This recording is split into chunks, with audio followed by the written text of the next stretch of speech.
లైంగిక వేధింపుల కేసులో జానీ మాస్టర్ నుంచి నిజాలు బయటపడనున్నాయి. బాధితురాలతో జానీ మాస్టర్ కు ఉన్న సంబంధంపై విచారణ జరపనున్నారు పోలీసులు. ఇప్పటికే కస్టడీలోకి తీసుకున్న పోలీసులు రెండో రోజు ఎలాంటి ప్రశ్నలు వేస్తారనేది హాట్ టాపిక్ గా మారింది.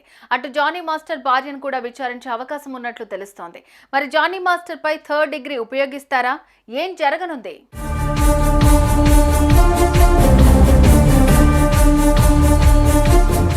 అసిస్టెంట్ కొరియోగ్రాఫర్ ను లైంగిక వేధింపులకు గురి చేసినందుకు గాను జానీ మాస్టర్ ను అరెస్ట్ చేసి కోర్టులో ప్రొడ్యూస్ చేశారు పోలీసులు. కోర్టు 14 రోజుల రిమాండ్ విధించగా ఆయన్ను చెంచల్గూడ జైలుకు తరలించారు. ఈ క్రమంలో నార్సింగి పోలీసులు జానీ మాస్టర్ కస్టడీ కోరటం కోర్టు అంగీకరించడం జరిగింది. అయితే జానీ మాస్టర్ పై థర్డ్ డిగ్రీ ఉపయోగించొద్దని కోర్టు ఆదేశించింది. దీంతో జానీ మాస్టర్ ను అతని లాయర్ ముందే ప్రశ్నించనున్నారు పోలీసులు.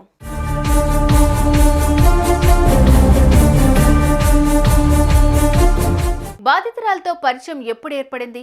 ఆమె మైనర్ గా ఉన్నప్పుడే లైంగిక దాడికి పాల్పడ్డారా? ఆ తర్వాత ఆమెను వేధించారా? మీ భార్య బాధితురాలపై ఎందుకు దాడి చేసింది? దాడి చేయటానికి గల కారణాలు ఏంటి? బాధితురాలు ఇప్పుడు ఫిర్యాదు చేయటానికి కారణం ఏంటి? ఈ ప్రశ్నలన్నీ జానీ మాస్టర్ను అడగనున్నారు.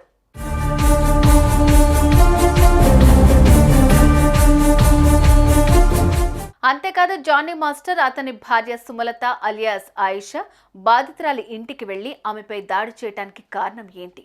ఎందుకు కొట్టారు? కొట్టాల్సినంతగా ఏం జరిగింది? ఒకసారి మాత్రమేనా మళ్ళీ దాడి చేశారా? ఈ విషయాలన్నిటిపై పోలీసులు సుమలతను కూడా ప్రశ్నించనున్నారు. ఈ విచారణ మొత్తం జానీ మాస్టర్ లాయర్ సమక్షంలోనే జరగనుంది.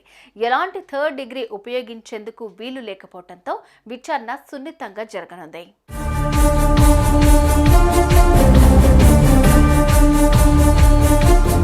బాధితురాలు ఇప్పటికే కీలక సమాచారం ఇచ్చింది. వాటి ఆధారంగానే విచారణ జరగనుంది.